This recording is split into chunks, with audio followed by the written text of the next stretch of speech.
July 2, 1943. Castel Vetrono Airstrip, Sicily.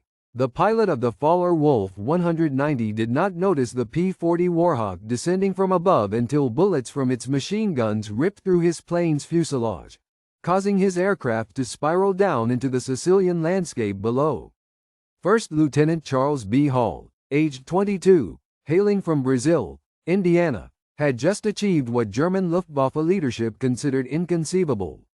An African-American pilot had brought down one of their top fighter planes. The swastika painted on Hall's P-40L Warhawk that day would be the first of 112 enemy planes destroyed by the men the Germans reportedly would later name Schwarze Vogelmenschen, meaning the Black Birdmen. Racial theory in Nazi Germany labeled black individuals as Untermensch, or subhuman, claiming they were incapable of handling sophisticated machinery or displaying bravery in warfare. The Nuremberg laws had prohibited marriages between Germans and individuals of African heritage. Yet, high above the Mediterranean, this doctrine was on the verge of meeting a rude awakening, as 992 skilled pilots from Tuskegee, Alabama, would go on to systematically shatter both German aircraft and German racial assumptions. As Luftwaffe pilots ascended to block American bombers in 1943, they were unaware they would soon confront some of the most thoroughly trained and highly driven fighter pilots the United States Army Air Forces fielded. These were men who had conquered barriers unknown to their white peers, trained more intensively and for longer durations than standard aviators, and entered battle bearing not just a sense of national responsibility, but also the challenge of disproving doubts about their entire race's capabilities. The numbers behind air warfare would soon be inscribed in the skies above Europe: 15,000 operational sorties, 1,578 missions, 112 confirmed kills in dogfights, and a bomber escort loss rate well below that of white fighter units. Figures that compelled even the staunchest Nazi ideologists to face the collapse of their racist dogmas. The path to that initial aerial triumph started not in a theater of war, but within the adversarial confines of segregation in America. The U.S. Army War College, in 1925, released a study called Employment of Negro Manpower in War, concluding, when compared to the white man, he is openly of lesser intelligence. His character is intrinsically weak. This sanctioned military evaluation stated that black troops were unfit for technical assignments and lacked the bravery for command in battle. Nevertheless, as those at the top of the military still clung to such biases, a select group of black Americans had already begun disproving them. Eugene Bullard had become a pilot for France during World War I, as the United States denied him the chance. Bessie Coleman acquired her pilot's certification in France in 1921 since American flight academies would not take her. By the 1930s, the Coffey School of Aeronautics in Chicago had prepared many black civilian aviators, proving that aviation talent transcended color lines. The drive for reform escalated with the looming threat of war across Europe. Civil rights leaders such as Walter White of the NELT ACP, labor leader A. Philip Randolph, and Judge William H. Hastie pushed urgently for the acceptance of blacks in military flying. Black-run newspapers, including the Chicago Defender, the Pittsburgh Courier, and the Baltimore Afro-American pressed the Roosevelt administration with a direct challenge. How could the United States promote democracy overseas, yet withhold it within its own borders? On April 3, 1939, Public Law 18 at last opened a small gap. Senator Harry H. Schwartz had added a provision that mandated the civilian pilot instruction program include one or more institutions named by the Civil Aeronautics Authority to train any Negro airmen. Though it was a reluctant allowance entrenched in segregation, it marked a starting point. When Franklin Roosevelt pursued an unprecedented third term in office in 1940, he required the support of black voters in important northern cities. On January 16, 1941, Secretary of War Henry L. Stimson made public the creation of the 99th Pursuit Squadron, an all-black aviation unit. This announcement included a stipulation that exposed the military's assumptions. The squadron would serve as a trial to determine if blacks were capable of being trained as combat aviators. Captain Benjamin O. Davis, Jr. recognized the significant responsibility that came with leadership when he brought 26 pilots from the 99th Fighter Squadron to North Africa in April 1943. Davis, whose father was the first black general in the United States, had suffered through 4 years of ostracism at West Point, where no white cadet communicated with him except during official matters. At this point, he commanded men who bore not only their individual ambitions but also the expectations of 13 million black Americans. Upon arrival at Farjouna, Tunisia, the 99th was placed under the command of the 33rd Fighter Group, led by Colonel William W. Mamier, a leader who openly doubted the abilities of black pilots. Mamier assigned them to patrol duties above the Mediterranean, deliberately steering them away from the main action. His intention was for them to fail, and when they did not show immediate outstanding results, he seized on that as justification. June 2, 1943, marked their inaugural involvement in combat. Their mission targeted the Italian-controlled island of Pantelleria. While their weathered P-40 Warhawks ascended towards their objective, German fighter planes suddenly engaged. The Tuskegee Airmen kept their formation, successfully safeguarding the bombers. Both sides avoided losing any aircraft, but the Germans gained a crucial insight. These aviators would not falter under duress. However, the real turning point arrived on July 2, 1943. Charles Hall was on his 8th mission, tasked with escorting B-25 Mitchell bombers attacking the Castelvetrano airfield in Sicily. 2 Focke-Wulf 190 fighters descended upon the bomber squadron. Hall later recounted, "I noticed 2 Focke-Wulfs behind the bombers right after the bombs fell. I moved in between the fighters and the bombers and was able to get inside the Jerry's turn. I unleashed a sustained burst and saw my tracers punch through the second plane. He was veering left but then abruptly nosed over and plummeted into the ground. When Hall touched down, celebration erupted across the base. Black service crews, who had weathered months of disrespect from white service members, finally had a definitive response to every insult. Hall's triumph marked the very first air-to-air kill by a black American pilot in the U.S. Armed Forces.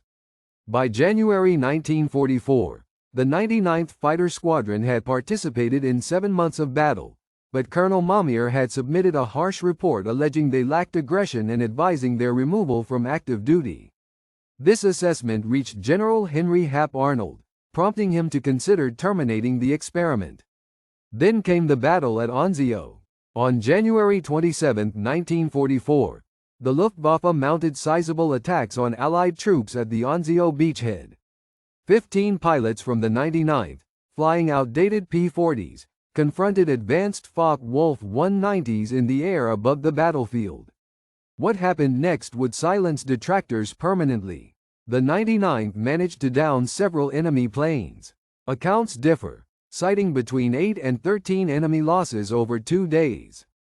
Captain Charles Hall added 2 more aerial victories, increasing his total to 3.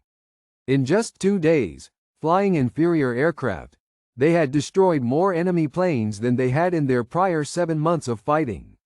The War Department initiated an analysis comparing the 99th to other P-40 outfits and found their performance matched that of their white counterparts. The achievements at Anzio established that black aviators could excel in combat when given the chance. In May 1944, the 332nd Fighter Group comprised of the 99th, 100th, 301st, and 302nd Fighter Squadrons received orders that would make legends of them instead of outliers. They were to join the 15th Air Force as bomber escorts, flying lengthy and perilous sorties deep into Nazi Germany. Colonel Benjamin Davis assembled his aviators at Ramitelli Airfield along Italy's Adriatic coastline. "We cannot afford for bombers to be lost," he addressed them, saying, "Our mission isn't to become aces. Our purpose is to ensure those bombers return safely." This instruction shaped the core of their combat creed: remain with the bombers at all costs. In June 1944, General Nathan Twining instituted an organized color marking protocol for fighter units. Each unit was given unique colors for immediate recognition. The 332nd received the color red. This meant not just red noses or stripes, but the entire tail regions were painted bright crimson. The P-51 Mustangs carrying red tails, red propeller tips, and red nose stripes soon stood out from all others. The first bomber crews to be escorted by these red-tailed fighters did not realize their guardians were African American. They only noticed these pilots never left their sides and refused to abandon them for individual kills. The news made its way among the bomber crews. Request the red tails if available. On July 18, 1944, the Red Tails faced their greatest challenge yet. Colonel Davis commanded 66 Mustangs to intercept bombers headed for the Luftwaffe base in Memmingen, Germany. The bombers were delayed. Davis made a pivotal choice: remain circling over hostile territory rather than return. When the bombers eventually arrived, the Luftwaffe did as well, with around 100 German planes attacking from different vectors. The Germans had determined that sheer numbers might disrupt the Red Tails' protective barrier. Even though the 332nd put up a fierce fight and claimed 11 or 12 kills, 5 B-17s were downed by enemy aircraft during 20 minutes of intense action. 3 pilots from the 332nd were lost: Lieutenants Robert Hutton, Wellington Irving, and Alfred Brown. Detractors argued that such bomber losses indicated black pilots could not handle large-scale combats. However, an operational review unveiled the facts. The 332nd entered a hopeless scenario, with massive German opposition actively engaging the bombers. Their intervention prevented total catastrophe. By March 1945, the Luftwaffe's typical fighters could hardly contest Allied dominance in the air. Yet Germany possessed one final advantage: the Messerschmitt Me-262, recognized as the first operational jet fighter in the world. Capable of reaching 540 miles per hour, it surpassed all propeller-powered planes in speed. On March 24, 1945, the 332nd Fighter Group was tasked with its most demanding mission: escort bombers on a 1,600-mile journey to Berlin for a strike on the Daimler-Benz tank factory. Intelligence had cautioned that Me-262s from Jagdgeschwader 7 would defend the objective. Colonel Davis guided 4 P-51 Mustangs deep into the German heartland. As they closed in on Berlin, Me-262s appeared the largest jet fighter interception ever for a single event. Lieutenant Roscoe Brown had analyzed the jet's vulnerabilities. "We realized the German jets outpaced us," he explained. "So instead of pursuing them head-on, we maneuvered away and then swung into their blind spots." Brown brought down one Me-262, recounting, "I climbed at a 15 degrees angle and fired 3 extended bursts from 2,000 feet at 8 o'clock to him. Almost instantly, the pilot parachuted from about 24,500 feet. Lieutenant Earl Lane accomplished what seemed unattainable, bringing down a Me-262 with a 2,000-yard deflection shot using the advanced K-14 computing gunsight. Lieutenant Charles Brantley scored the third jet kill of the day. The destruction of 3 Me-262s in one sortie was greater than what most groups accomplished during the whole war.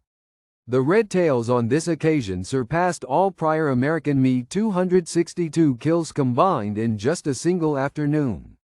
For this action, the 332nd Fighter Group was awarded a Distinguished Unit Citation.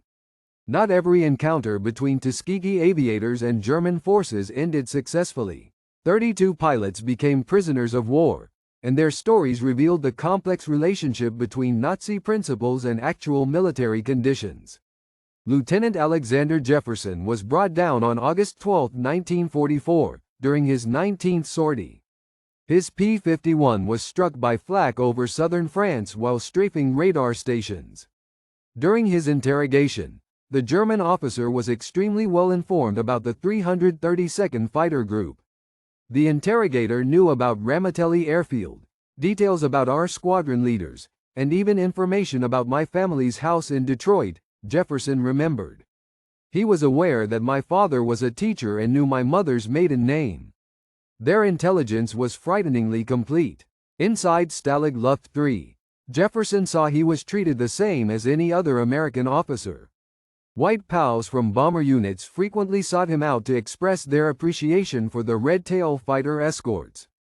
Interactions like these, barred in segregated America, happened as a matter of course in the German POW camp. The irony was clear to Jefferson. Here I was in a Nazi prison camp, and I was being treated with more equality by white Americans than I ever would have experienced at home.